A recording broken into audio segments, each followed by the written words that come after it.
Hi, I am Amanda Park, and this is Building Finance. A little bit about me, an introduction. This is my family, and I have been married for about a year and a half, and we have four awesome kids. We have an almost 14-year-old daughter named Dakota. We have an 8-year-old son named Houston. We have a 6-year-old daughter named Natalie, and our almost 3-year-old son is Asher. And you'll see there in the pictures, Asher was actually born almost 14 weeks early. He is our miracle baby, and that was 85 days in the NICU, and it was quite the adventure. My husband was still in Germany, and so we had an adventurous time. My husband and I are avid Chiefs fans. We try to attend as many games as possible. And you will see in the lower right hand corner, we also love to travel. So while he was in Germany, we traveled quite a bit, as much as we possibly could, to see as much as we possibly could. On a personal level, I'm very family oriented. I grew up in Augusta, Kansas, and graduated from high school there. I was born in Alamogordo, New Mexico, at Holloman Air Force Base. I grew up in an Air Force family and was an Air Force brat, and both of my parents, as well as a grandparent and now my brother, all Air Force. And now I am an Army wife. So, like I said, we've been married for about a year and a half, and we have our four awesome kids. My hobbies, I love to play softball when I'm able to. I grew up on a softball field. Both my parents played with the Air Force, so I now love to play as much as I can um, on adult leagues, competitive, recreational, etc. I love to work out and stay as active as possible. It's also a great stress reliever. And I love to read what I want to when I'm able to. We all know how that goes. Um, Traveling is a favorite, and go Chiefs. We need more of that. On a professional level, I graduated from Friends University with three bachelor's degrees in English education, Spanish education, and Spanish culture and language. And then I have a master's degree in global leadership and management. As far as teaching experience goes, I have about 14 years experience, between 14 and 15 years, and I taught for 4 years in Wellington High School. I taught English. At Blueston Middle School High School, I taught for 2 years, and I taught several subjects. I taught technology at the middle school level, and I taught, let's see, Spanish 1, Spanish 2, Spanish 3, and Spanish 4 at the high school level, as well as introductory Spanish at the middle school level. And at Wichita Southeast High School, I taught English for 7 years. And I just finished 1 year at Junction City High School where I taught senior English as well as Comp 1 and Comp 2. So, my professional thoughts and ideas as far as education is concerned is education for me is a business, and our students and teachers are our customers. So, buy in is absolutely necessary. If we don't have buy in from our customers, then we won't ever profit in education. Professionalism is a huge key factor, and collaboration and trust is established through value and vision. So, getting down to the money, money, money. There are 10 significant facts of school finance. You're going to see that budgeting is much like a home remodel, and I love this comparison. School budgets are calculated by decisions that are done at the central office, and a lot of those are done through the Board of Education as well, but they are given to the superintendent who then allocates for the rest of the district. Site based and school based management, I think, is imperative and very important, and it's growing in a lot of districts.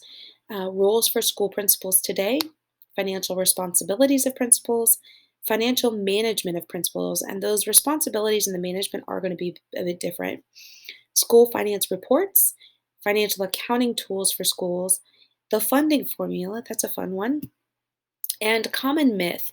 The biggest common myth that we know about principals is they are the CEOs of their schools and they dictate everything for their buildings. And we know that's simply not true.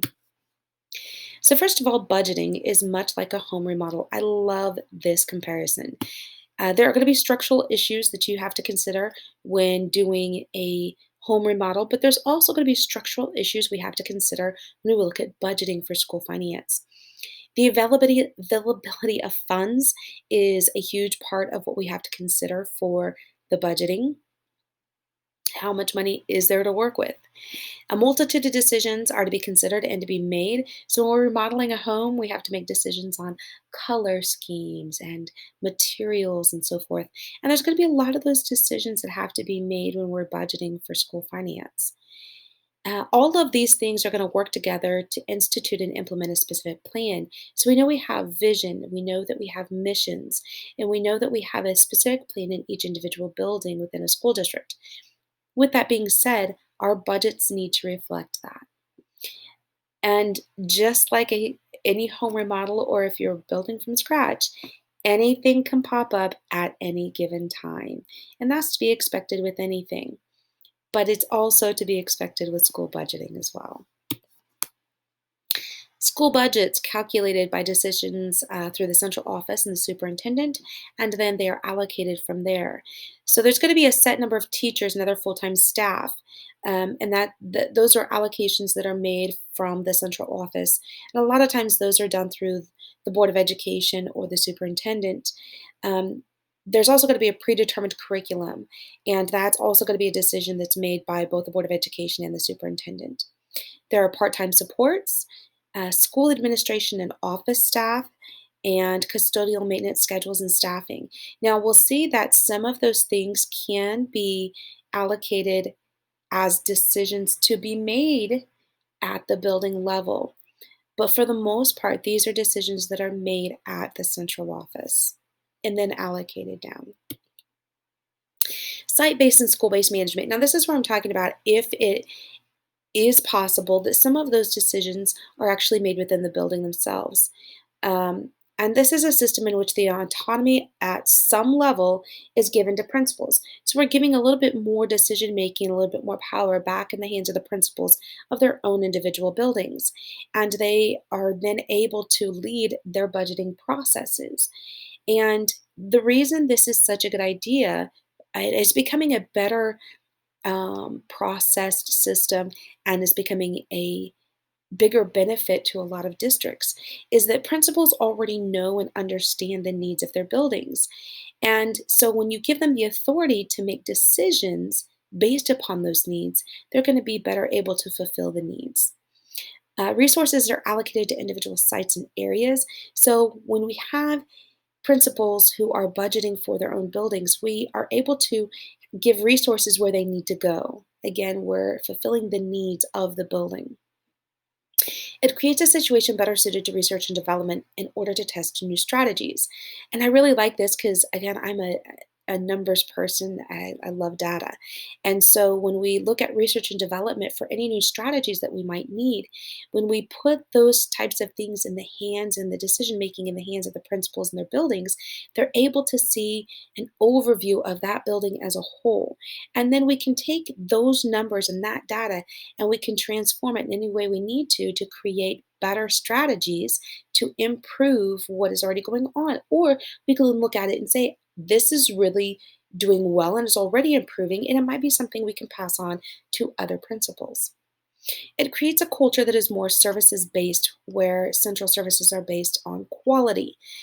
We are a services industry, and as a business, that is what we sell. We sell our services as an education industry. So when we give more autonomy to our principals and give them a little bit more power to make decisions and budget the process themselves, we're creating a culture of more quality in the service that we give. It allows the financial resources to be aligned with the goals and needs of the building. Again, our building principals come up with their staff for the mission and vision of their building. In order to carry out the mission and vision in their buildings and meet the goals that they've established for that entire building, giving these principals the ability to budget that process on their own is going to allow them to have the financial resources they need in order to achieve those goals. Roles for school principals today. Well, school principals initially were kind of managers, so to speak, in their schools. But with time, just like with teachers, those duties have multiplied. And just like we see with teachers being given more and more on their plates, so have principals. The major roles of principals today would be to lead school reform and to define the educational goals and objectives for their buildings, and that's important. They have a financial role. Of course, they have to, if they're given the autonomy to do their own budgets, then they're going to have that financial role in performing the budgeting necessary for their buildings. But they also have to perform the duty of giving reports. They need to set expectations and through those expectations achieve a mission and a vision and create a successful culture for all stakeholders. And I think this is one of the biggest priorities, or should be a big priority for a lot of, if not all, principals. Creating a successful culture. The culture in any building needs to be one of positivity, teamwork, and a successful nature overall. And that needs to be for all stakeholders, from the very top to the very bottom. And creating that successful culture is going to help to uh, create a better situation for people to meet the expectations in order to achieve the mission and the vision. The financial responsibilities of principals. They have to develop the school budgets, fundraise, and fundraising keeps becoming bigger and bigger as more money is taken away from education or buildings themselves. They have to fundraise for those monies. To keep accounts current and accurate, of course, and to be well versed with teacher contracts and salaries. And this is a biggie. Principals need to know what the contract with the teachers specifically states, the ins and outs of the salaries and contracts themselves, and they need to do this so that they remain in line with the Board of Education's expectations and terms, as well as the legal ramifications of these contracts. Financial management of principals. Now, this management is going to be different than what we've talked about already, because while many administrators clearly lack financial literacy. It's not something that they specifically went to school to be accountants. And many of them lack even basic knowledge of bookkeeping on how to keep track of all of their accounting. It is the responsibility of each one of these school leaders to be well versed and understand school finance in some capacity. Um, Accounting and financial reports are a crucial part of academic success in every single school building. So every school leader needs to understand financial limitations and how flexible their buildings can be. Absolutely set goals. Formulate financial management strategies. How are they going to best achieve those goals? Regularly approve and revise budgets, especially if you are a principal who has the autonomy to make decisions over your own budget. Always be revising those budgets through a process in order to make those budgets better. Um, but of course, if it has to be approved, you have to go through that process each and every time. So, review and analyze income and expenditures regularly. This is something that needs to be done on a regular basis and follow the school's development plan. Handle the school's income in accordance with the requirements, regulations, and rules. Always make sure to follow all legal ramifications. Establish procedures to handle income expenditures, procurement, quotation, rules on acceptance and advantages, any other financial management criteria and procedure. One of the biggest issues with some principals is they don't even know the ins and outs of these areas within their buildings. And so that becomes a problem. And that would be probably part of the reason that that full autonomy has not been given back to building principals yet is because they don't have a full understanding or grasp of all of these areas. All procedures should follow, of course, all rules and regulations and laws. For some principals, for most principals, it's important to hire an accountant. Have this accountant be an auditor so that you can have regular audits for your school accounting, your evaluations. That's that person that can keep everybody accountable. And then give those accounting reports and the use of school funds to all relevant parties. School finance reports, and this is something principals have to do on a regular basis. They have to provide the financial reports to the Board of Education, the superintendent, and anyone else that may ask. So there are three financial reports that are most common. There's the income statement. The income statement is going to show, it's going to report on the revenue and the spending. So you're going to see a gross profit margin, a net profit, and a net profit margin, all three within the income statement itself. There is a balance sheet, and this is going to show us or assess the financial health of the school, and it can be assessed at any point in time. And it explains the assets and the liabilities, and that helps to explain the net value. It's kind of a quick snapshot of what the current financial situation of that building really is. And there's a cash flow statement. And of course, cash flow is the way that the cash flows in and out of the building. So it reports the cash coming into and leaving the school. And there are set categories for that as well. It makes a big distinguishment between cash that is received from actual funding. So we're looking at funding from state, local authorities, federal authorities, and cash that is received from actual tuition. Financial accounting tools for schools. So there are lots of different tools that can be used, and there are several pieces of software that are best for assisting with these financial needs in accounting, and they are specifically for schools. So there's a long list of them, and each one has their own specific positive parts, negative parts. Each one has a niche per se, and so it kind of just depends on the principals themselves or whoever is doing the financial accounting at that point and what their specific needs are in those tools. The funding formula. This is where it gets really fun. We're looking at the state level. So each state has their own type of funding formula. Within the state of Kansas, of course, we know that 92% of all education spending comes from state and local dollars. Now, when we look at the state level, there's a funding formula, and it presently it's needed some tweaking and some fixing here and there. Um, and part of the improvement process for that funding formula is that that money needs to go to districts without a lot of burdensome requirements. And we see that there are a lot of requirements, and that's kind of it's kind of a coercion, if you will, from state and federal levels. We'll give you this money uh, if you do not follow these regulations, we will take this money away. So there's a lot of that that goes on within the state and federal levels of government. So in Kansas, the formula is actually based on two factors, and we have a base aid for student excellence. They call it the base, and to some degree, that's kind of the per pupil expenditure from past formulas.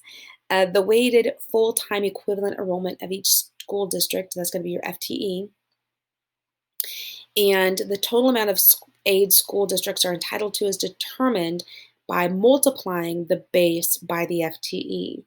And when we have the multiplication of the base by the FTE, then we get a total foundation aid. And then we also have a state foundation aid. So when we look at the state foundation aid, you're going to actually take the total foundation aid and you're going to subtract your local foundation aid from that. And that's going to give you your state. The local foundation aid, and this was actually formerly known as the local effort.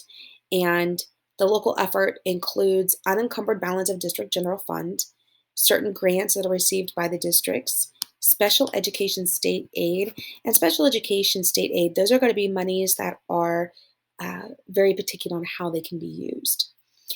Tuition for non-resident pupils in district, and a 70% of federal impact aid district that the district receives. So we look at the common myth, and the common myth is, well, principals have complete control of their buildings, and they are the CEOs of these school buildings. Well, to some degree, yes, but really, no. Principals are treated more like middle managers instead of the CEOs. So a lot of the decisions that are made by people who are actually far removed from the building, from the students, from the classrooms, so that wouldn't be those principals. Principals do not have total control over their schools and their finances. They're kind of able to use what's thrown into their laps, but they don't have total control over the decisions made up to that point. Principals should have more autonomy and control in their buildings. This is definitely something that needs to start to roll into action.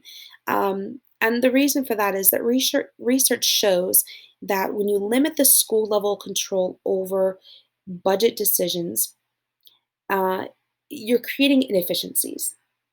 But that same research and additional research also shows that when you give principals that flexibility, they are better aligning their spending and the financial needs with the school goals and the priorities.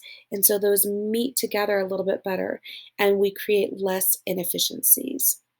Overall, if we really look at school finance, district money control is going to boil down to what are the philosophies of the district? What are the philosophies? What are the missions? What are the goals and the objectives of the school district itself? Thank you very much.